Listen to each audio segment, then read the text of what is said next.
Beneath the gilded halls of Versailles and the sunlit plazas of Madrid lies a story woven through centuries. A story of ambition, opulence, war, love, betrayal, and an enduring legacy that reshaped the map of Europe. This is the tale of the Bourbon family, one of the most powerful and influential dynasties in European history. From the quiet hills of Bourbonnais in central France to the thrones of France, Spain, Naples, Parma, and beyond, the Bourbons planted roots that would grow into mighty branches stretching across empires and eras. Their bloodline wasn't just royal, it was a force of culture, politics, and identity, shaping not only kingdoms, but the very idea of monarchy itself. Imagine kings and queens whose every decision rippled across continents. Alliances sealed through marriages, wars waged over succession, and treaties that redefined borders. Picture court painters capturing royal grandeur, architects carving eternity into stone, and philosophers whispering ideas that would eventually undo monarchs themselves. The Bourbons were at the heart of it all.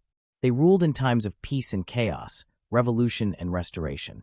Some were reformers, others were tyrants. But each left an indelible mark on the canvas of European history. This dynasty saw its share of glory and tragedy. Henry IV brought religious peace to a fractured France. Louis XIV, the Sun King, turned absolute monarchy into an art form. Philip V brought Bourbon rule to Spain, changing its destiny forever. But history wasn't always kind.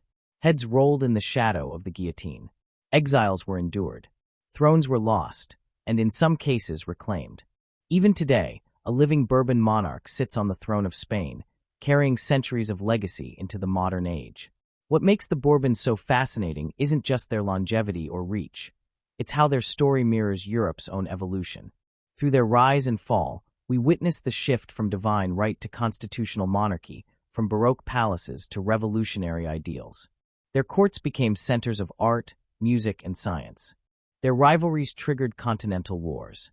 Their family trees became tangled with nearly every royal house in Europe, forming a web of power and intrigue that still captivates historians and storytellers alike. So, whether you're fascinated by the grandeur of Versailles, the political maneuvering of dynastic marriages, or the dramatic stories of exiled kings and restored crowns, the Bourbon family provides a saga like no other, where personal ambition and public fate collide in a centuries-long drama as captivating as any legend. Welcome to Words of Time. In this video, we'll unravel the epic journey of the Bourbon family, from their humble origins in France to their sweeping influence across European history. We'll explore how they shaped nations, inspired revolutions, and left behind a legacy that still echoes in the palaces, parliaments, and people of Europe today. Stay with us as we dive deep into the royal roots and branching legacies of the mighty House of Bourbon. The Bourbon family traces its origins to the heart of France, specifically the ancient province known as Bourbonnais. Nestled in the central part of the country, Bourbonnais was not merely a geographical location, but a crucible from which one of the most influential royal dynasties in European history would emerge. The roots of this noble house can be followed back to the High Middle Ages, when powerful families vied for influence under the shadow of the Capetian monarchy. It was during this period that the seeds of the Bourbon dynasty were first planted, nurtured by strategic marriages, military prowess, and loyal service to the French crown. The earliest members of the Bourbon line were minor nobles, lords of the modest but strategically situated land of Bourbon-Archambault. Over time, the family acquired greater prestige through marriage alliances with the ruling Capetians, a development that proved vital to their eventual rise to royal status. One such pivotal moment came with the marriage of Robert, Count of Clermont, sixth son of King Louis IX of France, later canonized as Saint Louis, to Beatrix of Bourbon in the late 13th century. This union effectively fused the bloodlines of the Capetians and the Bourbons, laying the groundwork for future claims to the French throne. From this lineage descended a new generation of nobles who would slowly extend their influence beyond the borders of Bourbonnais. Though initially counted among the lesser branches of the French nobility, the Bourbons consistently managed to align themselves with the dominant political currents of the time. Their influence was particularly noticeable in the Kingdom of Navarre, a small but significant polity that straddled the Pyrenees and maintained its independence even amid the territorial ambitions of larger neighbors. The Bourbon presence in Navarre became especially pronounced in the 16th century, a time of great turbulence and transformation in both France and Spain. Antoine de Bourbon, a descendant of the Bourbon line, became King of Navarre through his marriage to Jeanne d'Albret, Queen of Navarre and a staunch Protestant. This marriage not only increased the Bourbon family's prestige, but also drew them into the religious and political conflicts that were then fracturing France. Their son, Henry of Navarre, would become the most illustrious early figure of the Bourbon dynasty. Born into a world torn by religious factionalism, Henry was raised amid the violent clashes between Catholics and Huguenots, the French Protestants. His mother, Jeanne d'Albret, was a fervent Calvinist and ensured that Henry received a Protestant upbringing. However, this religious affiliation would soon make his life perilous, as Catholic opposition to Protestant nobles intensified throughout France. Henry's youth was marked by survival, diplomacy, and shifting alliances. He narrowly escaped death during the infamous St. Bartholomew's Day massacre in 1572, when thousands of Protestants were slaughtered in Paris and other cities. Temporarily forced to convert to Catholicism to save his life, Henry later re-embraced the Protestant faith and took up arms in the ensuing wars of religion. These brutal conflicts tore France apart for decades, pitting Protestant and Catholic factions against one another and decimating the population. Despite the chaos, Henry of Navarre emerged as a singularly capable leader, known for his pragmatism, military skill, and affable demeanor. His stature rose steadily, and after the death of the last Valois king, Henry III, in 1589, Henry of Navarre found himself the legitimate heir to the French throne through his Bourbon lineage. Yet his path to kingship was as a Protestant claimant to a Catholic throne. Henry faced fierce opposition from the Catholic League and its allies. France descended into another round of civil war as different factions fought to either support or oppose Henry's claim. For years, he led armies and negotiated with regional powers in an effort to consolidate his authority. His ultimate decision to convert to Catholicism in 1593 was a masterstroke of political pragmatism, famously justified by his alleged remark that Paris is well worth a Massachusetts. This act, while controversial, was essential in uniting the fractured nation and calming the fears of Catholic citizens and nobles. Crowned King Henry IV of France, he became the first Bourbon monarch to sit on the French throne. His reign marked a turning point in the nation's history. Determined to heal the wounds of war, Henry implemented policies aimed at fostering peace, economic recovery, and national unity.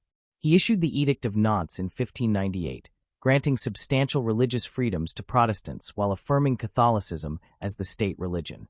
This edict did not end all religious strife, but it established a framework for coexistence that lasted for several decades. Henry also proved to be an able administrator and a champion of the common people. He reduced the burden of taxation, reformed the tax collection system to eliminate corruption, and invested in infrastructure projects like roads, bridges, and irrigation canals. Under his guidance, France began to recover from the economic devastation of prolonged warfare. His government encouraged agriculture and commerce, promoted colonial ventures, and reasserted royal authority over unruly nobles and provincial leaders. Despite numerous assassination attempts, Henry maintained widespread popularity among the populace. He was seen as a king who genuinely cared for his people, often declaring that he wanted every peasant to have a chicken in the pot every Sunday. His charisma, moderate policies, and efforts to bridge religious divides earned him the enduring affection of the French nation. Unfortunately, his life was cut short in 1610, when he was assassinated in Paris by François Ravaillac, a Catholic fanatic who opposed Henry's policies. Nevertheless, the legacy of Henry IV endured far beyond his death. His successful consolidation of power, establishment of a strong centralized monarchy, and navigation through one of France's most tumultuous periods laid the foundation for the enduring strength of the Bourbon dynasty. His son, Louis XIII, succeeded him, and the Bourbon line would continue to rule France for generations, eventually becoming synonymous with the grandeur and absolutism of the French monarchy under Louis XIV, the Sun King. The story of the Bourbons, therefore, is not simply one of noble lineage, but of strategic acumen, adaptability, and timely intervention. From their humble beginnings in the rolling hills of Bourbonnais through the thrones of Navarre and France, the Bourbons rose to prominence by embracing the challenges of their times and shaping the destiny of a nation. Their early kings, particularly Henry IV, demonstrated a unique ability to balance principle and pragmatism, faith and politics, strength and compassion. In this early chapter of Bourbon history, we find a compelling narrative of resilience, reform, and royal ambition, a story that would echo through European courts for centuries to come. The roots planted in the soil of central France grew into a dynasty that would not only dominate the French political landscape, but also extend its influence to Spain, Naples, and other corners of the continent. The Bourbon name, once just another noble house among many, became a symbol of continuity and sovereignty during an age of upheaval. Henry IV's reign remains a focal point in the transformation of France from a feudal kingdom riven by sectarian violence into a more unified and centrally governed state. His policies, both religious and economic, showed that reconciliation was possible even in the most polarized societies. His legacy lived on in the reforms and absolutist ambitions of his successors, who carried the Bourbon banner into the age of enlightenment and revolution. From the modest lands of Bourbonnais to the glittering courts of Paris, the rise of the Bourbon dynasty, spearheaded by Henry of Navarre, represents one of the most remarkable ascents in the annals of European monarchy. It is a story that underscores the power of vision, the necessity of compromise, and the enduring importance of leadership in shaping the course of history. The Bourbon dynasty reached its height during the 17th century, a period marked by political centralization, cultural grandeur, and military ambition. This golden age was steered by two successive monarchs, Louis XIII and his more renowned son, Louis XIV. Their reigns transformed France from a war-torn kingdom into the most powerful and culturally dominant state in Europe. Under their leadership, the Bourbon name became synonymous with absolutism, elegance, and national pride. These kings did not merely inherit power. They reshaped what monarchy meant in the European context, making their court the center of gravity for continental politics and high culture. Louis XIII ascended to the throne in the early 17th century, following the assassination of his father, Henry IV. He was only 9 years old at the time, which led to a regency under his mother, Marie de' Medici. As a young monarch, Louis faced internal divisions, noble uprisings, and religious conflict left unresolved from his father's era. The early years of his reign were marked by instability and court intrigue. However, the true turning point came with the rise of Cardinal Richelieu, who became the king's chief minister and one of the most influential statesmen in French history. Cardinal Richelieu understood that to strengthen the monarchy, France needed both internal unity and external prestige. He worked tirelessly to suppress noble dissent, limit the power of the Huguenots without provoking outright rebellion, and centralize authority under the crown. Louis XIII supported Richelieu's efforts, and together they set the foundations for the absolute monarchy that would be perfected under the next ruler. Under their direction, France intervened in the 30 Years' War, not for religious reasons, but to prevent Habsburg dominance in Europe. This decision signaled a shift toward a more pragmatic and strategic foreign policy, focused on elevating France's position as the preeminent European power.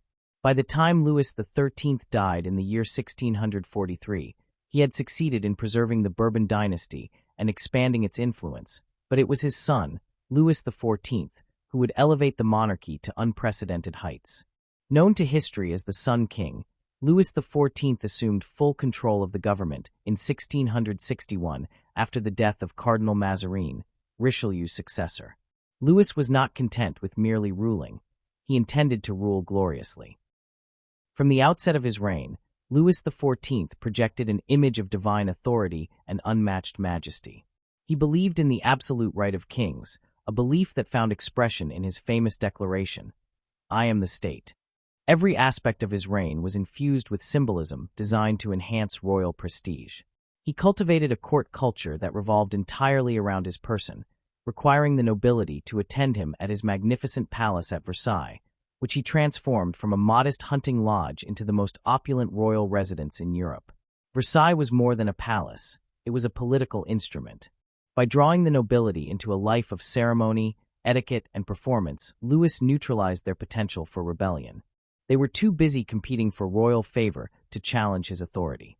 This strategy allowed him to consolidate power while presenting an image of grace, order, and grandeur. The court rituals at Versailles became models for aristocracies across Europe, as other monarchs sought to emulate the elegance and authority that radiated from Louis's court. The Sun King's ambition extended beyond domestic affairs. He sought to expand France's borders and assert its dominance through a series of military campaigns known as the Wars of Louis XIV. These conflicts were designed to weaken rival powers like Spain, the Holy Roman Empire, and the Dutch Republic. The War of Devolution, the Dutch War, the 9 Years' War, and the War of the Spanish Succession were all attempts to secure France's borders, gain territory, and install Bourbon relatives on foreign thrones. While some of these wars yielded initial successes, they also strained the French treasury and led to widespread suffering among the populace. The War of the Spanish Succession, in particular, was a protracted and costly conflict that ended with the Treaty of Utrecht in 1713. Though Louis failed to unite the French and Spanish crowns under one monarch, the treaty did secure the Bourbon dynasty's hold over Spain, establishing a separate Bourbon branch that continues to reign there today. This expansion of Bourbon influence into the Iberian Peninsula marked a major geopolitical achievement and testified to the dynasty's vast reach. Despite the economic burdens of constant warfare, Louis XIV's reign was also a golden age of French culture. His court became the nucleus of artistic innovation, attracting poets, dramatists, painters, composers, and architects. He patronized luminaries such as Molière, Racine, and Corneille, whose plays defined the French classical style. Jean-Baptiste Lully brought opera and ballet to new heights, crafting performances that mirrored the grandeur of the royal court. The painter Charles Le Brun and the architect Jules Hardouin-Mansart were instrumental in developing the ornate, majestic visual language of Louis's reign, evident in the Hall of Mirrors and the Gardens of Versailles. Under the Sun King, art became a tool of propaganda and a symbol of state power. The Académie Française was expanded, and institutions were created to promote science, literature, and the fine arts. The king's support for the arts was not born solely of personal taste. It was a calculated expression of his political ideology. By presenting himself as a patron of enlightenment and beauty, he reinforced the notion that his reign was a golden age ordained by divine will. French language and culture became dominant across the European continent, replacing Latin as the lingua franca of diplomacy. French fashions, manners, and architectural styles were emulated in courts from Prussia to Portugal. This cultural supremacy was not merely superficial. It represented a deep transformation in European thought and aesthetics. France, under Bourbon rule, was not just a military and political power. It was the arbiter of taste, the standard-bearer of elegance and refinement. Yet this golden age came at a cost. The financial strain of Louis's expansive policies, combined with natural disasters and economic mismanagement, led to increasing hardship for the lower classes. The tax burden fell disproportionately on the peasantry, while the nobility and clergy were often exempt. Though the monarchy appeared glorious on the surface, the social fabric beneath it was fraying. This discontent would simmer for decades, eventually boiling over in the late 18th century during the French Revolution. Still, the legacy of the Bourbon dynasty's supremacy during this era is undeniable. The administrative reforms implemented under Louis XIV professionalized the bureaucracy and extended royal authority into every province. Intendants, royal officials appointed directly by the crown, replaced local feudal governors and reported directly to the king. This system increased efficiency and loyalty, reinforcing the centralization of power that defined Bourbon rule. Even in architecture, the Bourbons left an indelible mark. The classical style, marked by symmetry, grandeur, and elaborate decoration, was exemplified by Versailles and replicated across France and Europe. Churches, public buildings, and private homes adopted the aesthetic principles promoted by the royal architects, ensuring a visual uniformity that celebrated the ideals of the Sun King's reign. The Place de Vosges in Paris, the Château de Marly, and the numerous hotels constructed during this period are lasting testaments to the Bourbon aesthetic.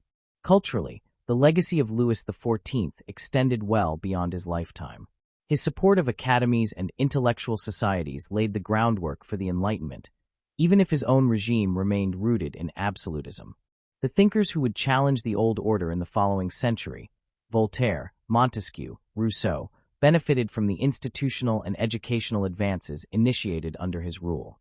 In this way, the Bourbon dynasty played a paradoxical role.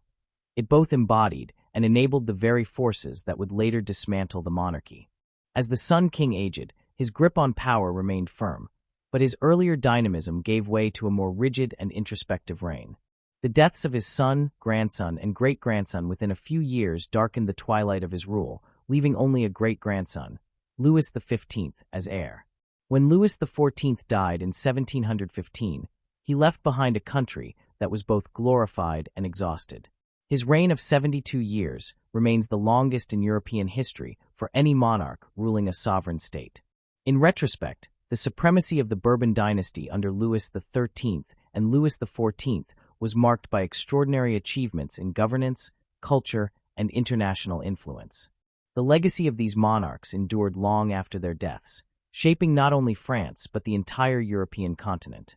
They redefined monarchy itself, not as a passive inheritance but as an active, omnipresent force guiding every aspect of national life.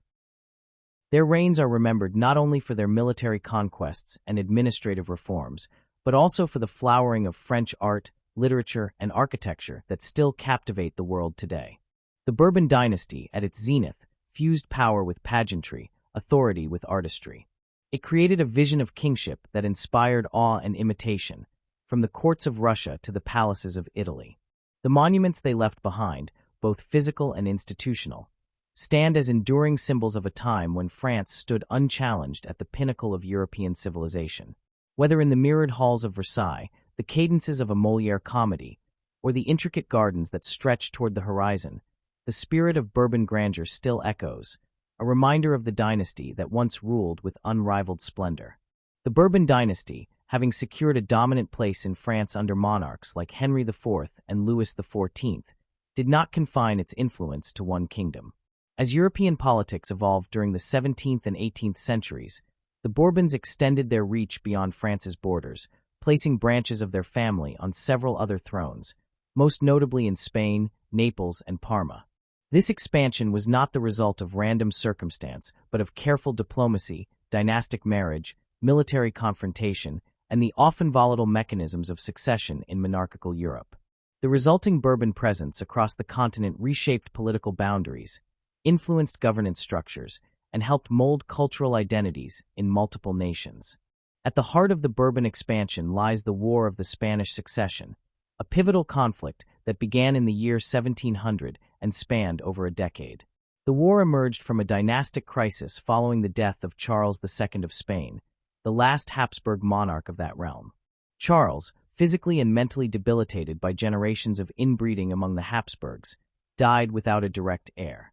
In his will, he named Philip of Anjou, the grandson of Louis XIV of France, as his successor. Though this bequest seemed to resolve the immediate question of succession, it introduced a profound new threat to the balance of power in Europe. Philip of Anjou's acceptance of the Spanish crown under the title Philip V alarmed rival European powers.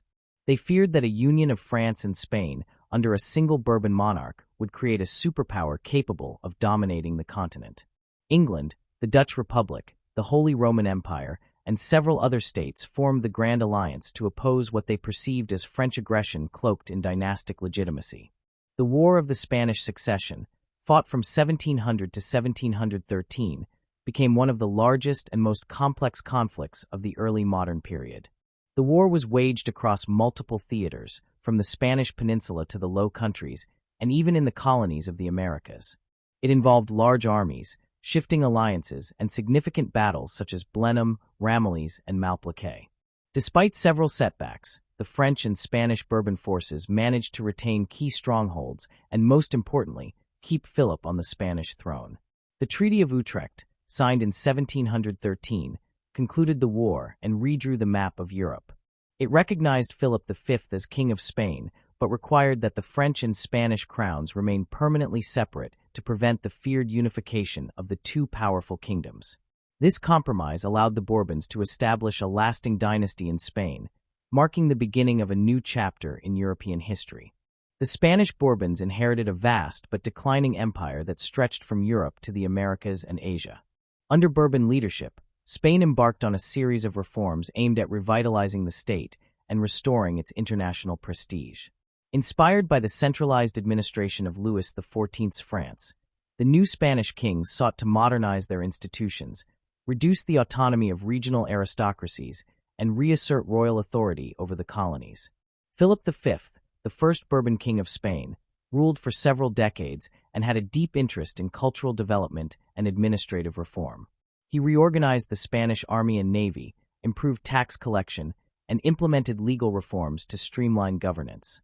His efforts were continued by his successors, including Charles III, who is often regarded as one of Spain's most enlightened monarchs. Charles enacted far-reaching economic, educational, and religious reforms, all of which contributed to a Bourbon revival of Spanish influence, albeit within a more modern and less imperialistic framework than had existed under the Habsburgs. The spread of Bourbon influence did not stop in Spain. As part of the complex negotiations and compensations involved in the Treaty of Utrecht and later settlements like the Treaty of Rastatt, the Bourbon family also came to rule over several Italian territories, including Naples, Sicily, and Parma. These acquisitions further entrenched Bourbon power in southern Europe and allowed the family to export its administrative style and cultural values to new regions. In Naples and Sicily, the Bourbons faced the challenge of governing societies long dominated by local aristocracies and ecclesiastical privilege. Charles of Bourbon, a son of Philip V of Spain, was installed as King of Naples and Sicily in the early 18th century. He proved to be an energetic and reform-minded ruler. He reduced the influence of the feudal nobility, reformed the judicial system, and invested in public works such as roads, aqueducts, and educational institutions. One of his most enduring legacies was the construction of the Royal Palace of Caserta, a magnificent Baroque structure meant to rival Versailles and symbolize the new Bourbon era in southern Italy. When Charles ascended the Spanish throne as Charles III, he left the Kingdom of Naples and Sicily to his younger son, thus ensuring the continuity of a separate Bourbon branch in the Italian peninsula. These Italian Bourbons continued to rule until the 19th century, navigating the pressures of Enlightenment ideals, revolutionary upheaval, and Napoleonic conquest with varying degrees of success. The Duchy of Parma, though smaller in scale than Spain or Naples, also became a Bourbon possession following diplomatic arrangements after the War of the Polish Succession in the 1730s. Don Philip, another son of Philip V of Spain, was granted the duchy, thus establishing yet another Bourbon line. Though limited in size, Parma was culturally vibrant, and the Bourbon dukes invested heavily in the arts, education, and architecture, contributing to the cultural fabric. Across these territories, the Bourbon influence was not merely political. It also extended into the social and cultural dimensions of life. The Bourbon monarchs, wherever they ruled, tended to promote centralized governance, legal uniformity, economic modernization, and support for the arts. They were often patrons of Enlightenment thinkers, academies, and institutions that sought to modernize society along rational lines. In Spain, this took the form of the Bourbon reforms, which sought to curtail the power of the Catholic Church, improve efficiency in colonial administration, and stimulate economic growth through trade liberalization and agricultural innovation. In Naples, similar trends were evident in the secularization of education and the suppression of monastic institutions deemed unproductive. Though the Bourbon monarchs often walked a delicate line between reform and tradition, they consistently pushed for modernization in the face of conservative resistance. Their rule represented a shift away from the medieval legacies of feudal fragmentation toward a more cohesive and centrally directed form of governance. The Bourbon legacy in Europe also had significant implications for the continent's aristocratic and dynastic networks. Marriages between Bourbon princes and princesses and members of other royal houses reinforced their status and helped them influence events beyond their own borders. The Bourbons were related by blood or marriage to the rulers of Austria, Savoy, Saxony, and Portugal, among others. These ties created a web of alliances and rivalries that shaped diplomatic and military decisions for generations. As Enlightenment ideas spread across Europe in the 18th century, the Bourbon monarchs found themselves at the crossroads of tradition and progress. Some, like Charles III of Spain, embraced Enlightenment principles and became leading examples of enlightened despotism, promoting scientific advancement, legal reform, and rational administration. Others struggled to adapt, and their regimes became increasingly vulnerable to revolutionary pressures. Nevertheless, the Bourbons left a lasting institutional legacy in the countries they governed, one that often outlived their actual reigns. In the late 18th and early 19th centuries, the Bourbon presence in Europe faced its greatest challenge with the advent of the French Revolution and the rise of Napoleon Bonaparte. The French Revolution, beginning in 1789, overthrew the Bourbon monarchy in France and sent shockwaves through the courts of Europe. Many Bourbon monarchs and nobles were exiled, imprisoned, or executed. The Spanish Bourbons were briefly deposed by Napoleon, who installed his brother Joseph Bonaparte as King of Spain. However, popular resistance and the Peninsular War eventually restored the Spanish Bourbons to power. In Naples, too, the Bourbons were expelled by Napoleon but later restored following his defeat. These episodes illustrated both the vulnerability and the resilience of the Bourbon family. Though temporarily displaced, they returned to their thrones with renewed claims of legitimacy rooted in historical continuity and divine right. The Congress of Vienna in 1815 recognized the restoration of Bourbon monarchs in France, Spain, and Naples, further legitimizing their enduring influence. Yet the world had changed irreversibly. The Bourbon monarchs of the 19th century could not simply resume the absolutist rule of their ancestors. They faced growing demands for constitutional government, civil liberties, and national identity. In many cases, their attempts to resist these changes led to political instability, revolutions, and further conflict. Nonetheless, Bourbon monarchs such as Louis XVIII and Charles X in France, Ferdinand VII in Spain, and Ferdinand I in Naples all played central roles in shaping the post-Napoleonic order. The Bourbon legacy in Europe, therefore, is one of both brilliance and contradiction. It is a story of dynastic ambition that spanned multiple kingdoms and centuries, of rulers who sought to bring order, modernization, and cultural flourishing to their domains. At their best, the Bourbons were patrons of the Enlightenment, protectors of learning, and builders of some of Europe's most beautiful cities and palaces. At their worst, they were resistant to needed reforms and blind to the social changes that would eventually sweep away many of their monarchies. Still, the dynasty left deep imprints on the political and social fabric of Europe.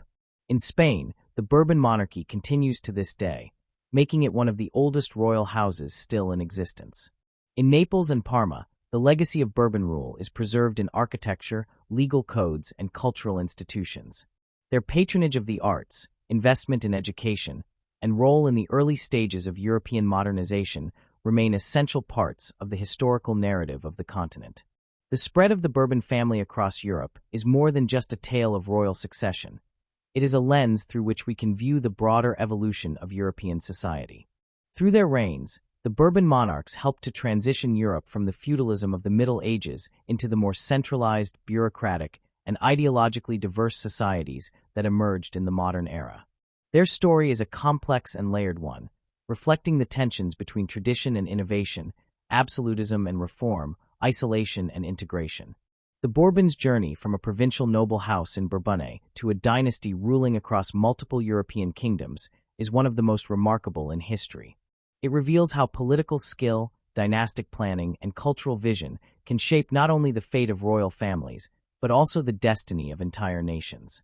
The Bourbon dynasty, long synonymous with grandeur, absolutism, and the height of French monarchical power, experienced a profound and irreversible decline beginning in the latter half of the 18th century. This decline was neither sudden nor solely the product of isolated failures. Rather, it was the culmination of long-standing structural weaknesses, societal pressures, intellectual upheaval, and a series of political miscalculations. The result was one of the most dramatic and consequential transformations in European history. The French Revolution, which not only ended the ancient regime, but also redefined the very nature of monarchy, sovereignty, and political legitimacy. As the 18th century progressed, the Bourbon monarchy in France, under rulers such as Louis XV and Louis XVI, began to show signs of erosion. Despite its lavish court at Versailles and the immense symbolic power of the king, the monarchy was increasingly out of touch with the realities of its own population. France had become a nation burdened by debt, plagued by inefficient administration, and divided socially between a privileged nobility and clergy and a disenfranchised common populace. The Enlightenment, a sweeping intellectual movement that advocated reason, individual rights, and secular government, further challenged the monarchy's divine right to rule. Louis XV, who reigned for nearly 6 decades, failed to address the structural issues that plagued the French state. His reign was marked by a series of costly wars, including the War of the Austrian Succession and the 7 Years' War, which drained the royal treasury. France's defeat in the latter, particularly the loss of its colonial possessions in North America, was a blow to national pride and further deepened fiscal woes. The king's personal scandals and perceived indifference toward reform eroded public confidence in the monarchy. By the time Louis XVI ascended the throne in the year 1774, the Bourbon monarchy was already standing on precarious ground. Though Louis XVI was personally well-meaning and intellectually curious, he lacked the decisiveness and political acumen required to govern effectively in a time of crisis. His reign coincided with an increasingly urgent financial crisis. The government's debts were astronomical, in part due to its support of the American War of Independence, and taxation was unevenly distributed. The nobility and clergy were largely exempt from taxes, while the burden fell heavily on the third estate, the common people. In an effort to solve the crisis, Louis XVI called the Estates General in 1789, a representative assembly that had not met for over 175 years.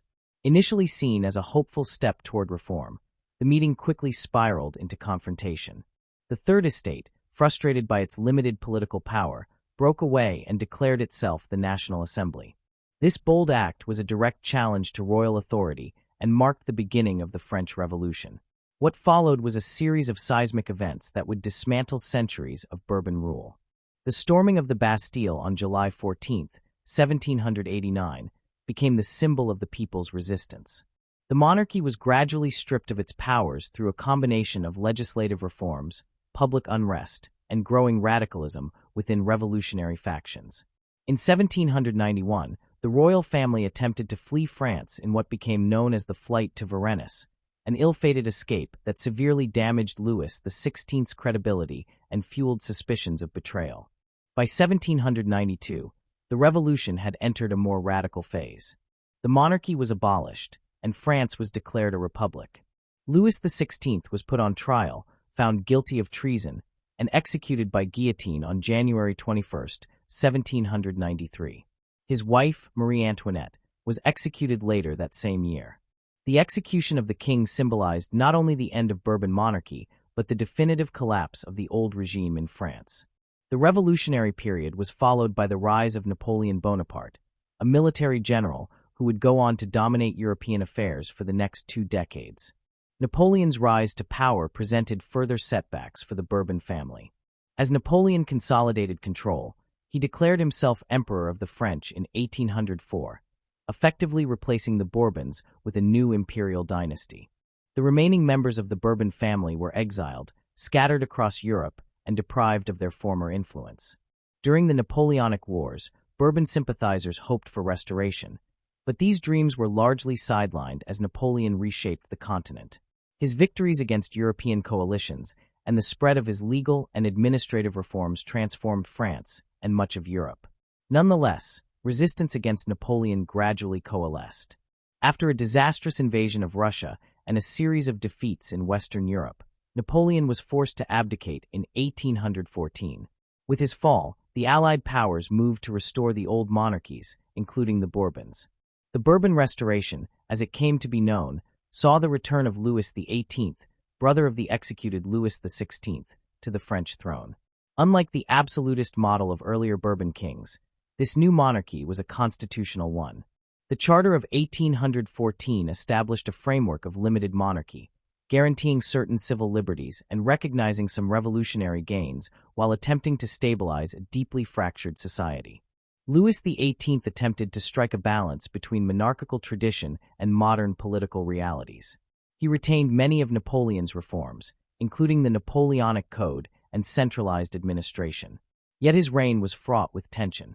Ultra-royalists sought to restore pre-revolutionary privileges, while liberals demanded more representation and rights. The king was caught between competing visions of France's future. His policies were often viewed as too conservative by reformers and too liberal by reactionaries. Upon his death in 1824, Louis XVIII was succeeded by his brother, Charles X, who adopted a much more reactionary stance. Charles sought to re-establish traditional Catholic and aristocratic privileges and rolled back many of the reforms of the previous decades. His heavy-handed policies, including the dissolution of the Chamber of Deputies and the imposition of strict press censorship, alienated large segments of French society. In July of 1830, widespread unrest erupted in what became known as the July Revolution. Parisians took to the streets, erecting barricades and clashing with royal troops. Within 3 days, Charles was forced to abdicate and fled to England. His departure marked the definitive end of the Bourbon Restoration and signaled that France would no longer accept a return to absolutist rule. In the aftermath, the throne passed not to another Bourbon, but to Louis Philippe of the House of Orleans, a cadet branch of the Bourbons. Though he styled himself as the citizen king, his regime, the July monarchy, marked a departure from the old Bourbon legacy and emphasized bourgeois values and constitutional governance. While Louis Philippe was technically related to the Bourbons, his rule represented a new chapter in French monarchical history, one increasingly distant from the divine right absolutism that had characterized the dynasty for so long. The final blow to Bourbon aspirations in France came in the Revolution of 1848, which overthrew Louis Philippe and established the Second Republic. Though some royalists continued to advocate for a Bourbon restoration in the decades that followed, the dynasty never regained its former prominence. The Bourbon claimants lived largely in exile or in retirement, occasionally making symbolic appearances but playing no active role in governance. Despite their political eclipse, the Bourbons continued to influence European affairs in other ways. In Spain, the Bourbon line persisted, and to this day, the Spanish monarchy is held by the Bourbon family. Other Bourbon branches continued to exist in Naples and Parma until they too were swept away by the nationalist and republican movements of the 19th century. Nevertheless, the fall of the French Bourbons had enormous symbolic weight. It represented the death of the old world, of feudal hierarchies and divine kingship, and the birth of modern political systems based on consent, representation, and individual rights. The Bourbon decline in France was not a simple story of failure or incompetence. It was rather a reflection of deeper transformations within French and European society. The growth of a literate and politically conscious middle class, the spread of Enlightenment ideas, the increasing importance of economic efficiency and social mobility, and the devastating consequences of fiscal mismanagement all contributed to an environment in which absolute monarchy could no longer survive. Moreover, the Bourbons were not merely passive victims of historical forces.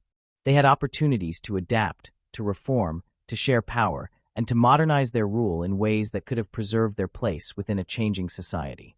Their failure to do so, rooted in rigid tradition, fear of loss of authority, and underestimation of public unrest, accelerated their downfall. The Revolution, the Napoleonic interlude, the Restoration, and the final overthrow all illustrate the dynamic and turbulent path of French history. In that narrative, the Bourbons occupy a central role, not only as rulers but as symbols of a broader struggle between old and new, between inherited privilege and earned rights, between static order and revolutionary change. Their palaces, portraits, and policies remain as monuments to a bygone era, but the lessons of their decline continue to resonate. The collapse of the French Bourbon monarchy remains one of the most instructive episodes in world history, demonstrating how power, once absolute, can be undone by a combination of internal decay and external pressure. It is a reminder that legitimacy in government cannot rest solely on tradition or bloodline. It must respond to the needs, aspirations, and convictions of the people it claims to govern. Thus, the story of the Bourbons, from their rise in the province of Bourbonnais to their fall in the shadow of revolution, is not only a royal narrative, but a deeply human one. It is about ambition and hubris, about adaptation and resistance, about glory and ruin. And in that story lies a profound insight into the nature of power itself, that it is never truly permanent, and that even the most magnificent crowns must eventually bow to the will of history. The Bourbon family, one of Europe's most prominent royal dynasties, left an enduring imprint on the continent's cultural, political, and historical landscapes. Rising to prominence in the late Middle Ages and ascending to the height of monarchical power in the early modern period, the Bourbons have remained influential long after their political authority in France waned. Their legacy stretches beyond mere governance.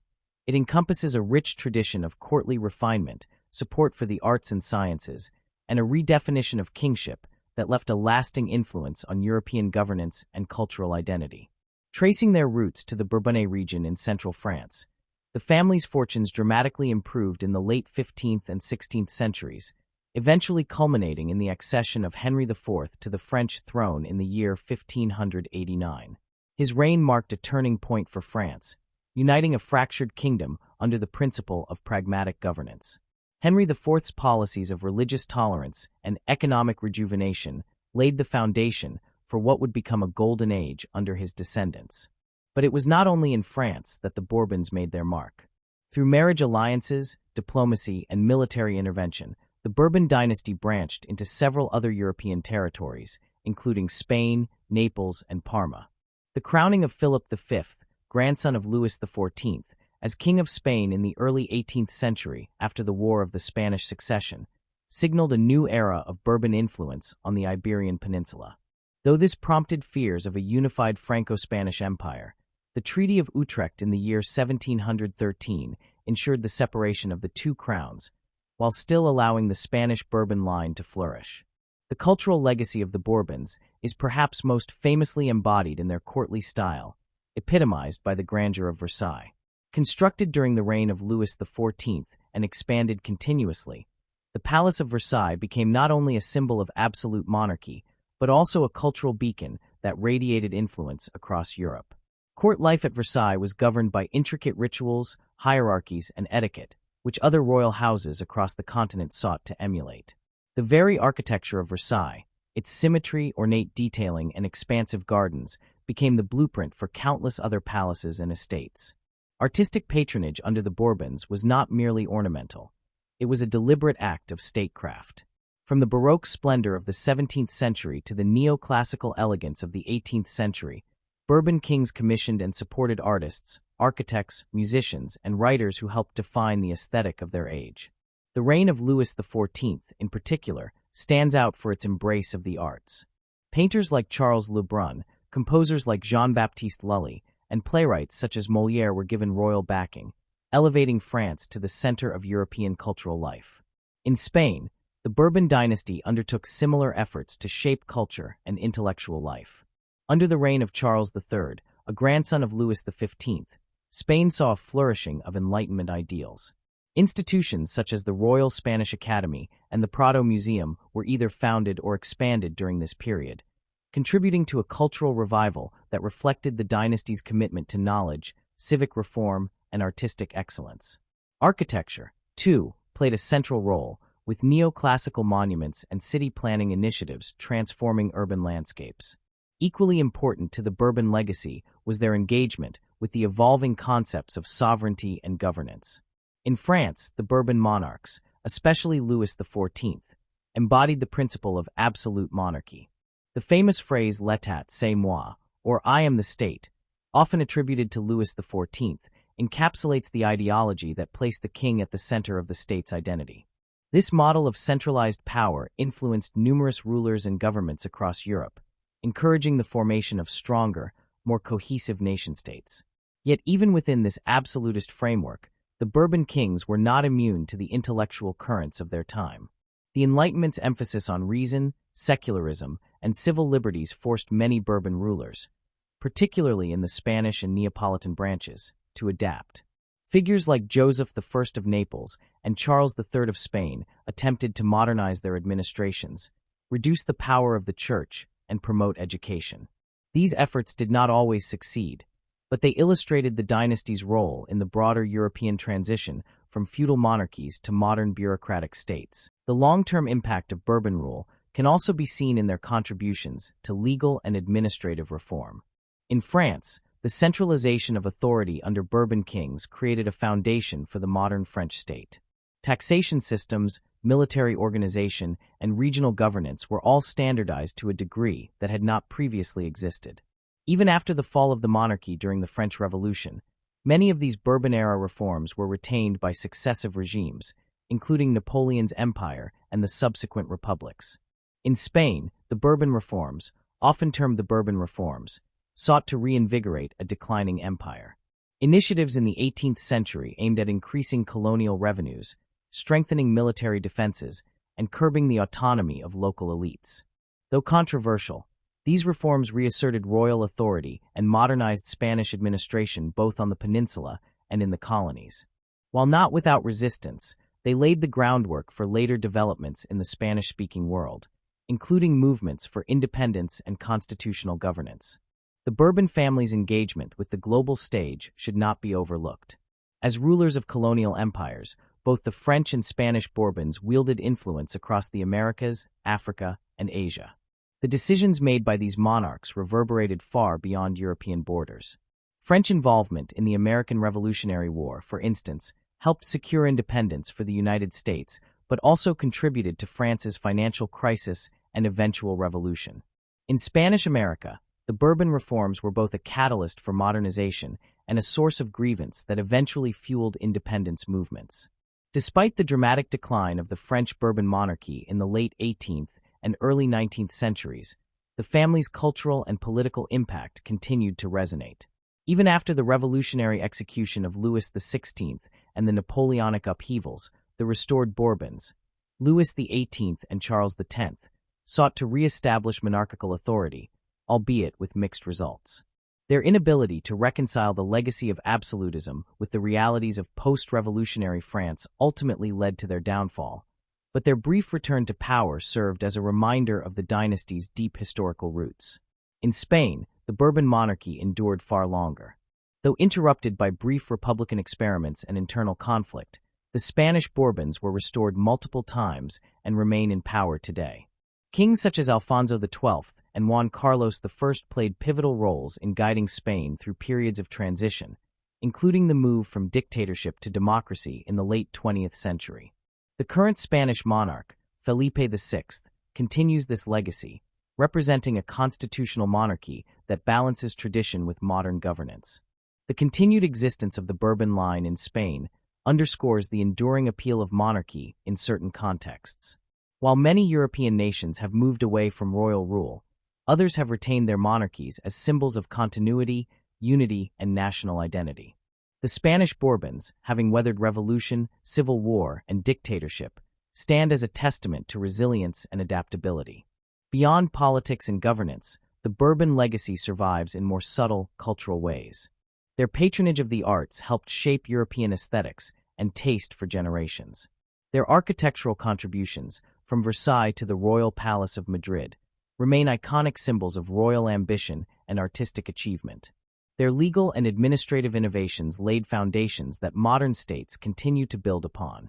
And their very story, a complex narrative of rise, glory, crisis, and reinvention, continues to captivate historians and the public alike. The Bourbon family's influence is also evident in the preservation of memory and heritage. Museums, archives, and cultural institutions across Europe house extensive collections related to the dynasty. From the grand galleries of Versailles and the Louvre to the libraries of Madrid and the chateaux of the Loire Valley, the Bourbon legacy is meticulously documented and celebrated. Academic scholarship, popular media, and educational curricula continue to explore the family's role in shaping Europe's destiny, ensuring that their contributions are neither forgotten nor oversimplified. Even the rituals and symbolism associated with monarchy, the coronations, the regalia, the titles, carry traces of Bourbon innovation. The elaborate court ceremonies, refined codes of dress, and carefully orchestrated public appearances developed under Bourbon rule set the template for royal behavior that other dynasties would follow. Whether admired for their splendor or criticized for their extravagance, these traditions became integral to the European understanding of sovereignty and spectacle. Reflecting on the Bourbon dynasty's enduring legacy invites a deeper appreciation for the complex interplay between individuals and institutions, between heritage and transformation. The Bourbons were not always wise rulers, nor were their policies universally beneficial. They presided over periods of oppression, conflict, and inequality. Yet their contributions to the development of modern Europe are undeniable. They provided a framework, both institutional and symbolic, for how power could be wielded, represented, and challenged. Their story is also a mirror for Europe's own evolution. From feudal fragmentation to centralized statehood, from divine right monarchy to constitutional governance, from insular kingdoms to global empires, the Bourbon experience encapsulates these broader arcs. Their successes and failures reflect the trials of a continent grappling with change, modernity, and identity. The Bourbon dynasty remains a powerful reminder of history's dual capacity to both preserve and innovate. Their palaces, policies, and portraits speak not only to a past era, but also to the values and aspirations that shaped Europe's journey into the present. The legacy they left behind, rooted in ambition, artistry, and authority, continues to shape conversations about governance, culture, and identity in a world still wrestling with the balance between tradition and progress. For future generations, the Bourbon story offers lessons in both the limits of power and the possibilities of adaptation. It shows how dynasties can endure not by resisting change, but by engaging with it thoughtfully. And it suggests that legacy, when built on more than mere inheritance, can transcend the decline of thrones and the fall of empires. In the grand theater of European history, the Bourbon family will forever remain a leading character, complex, compelling, and enduring.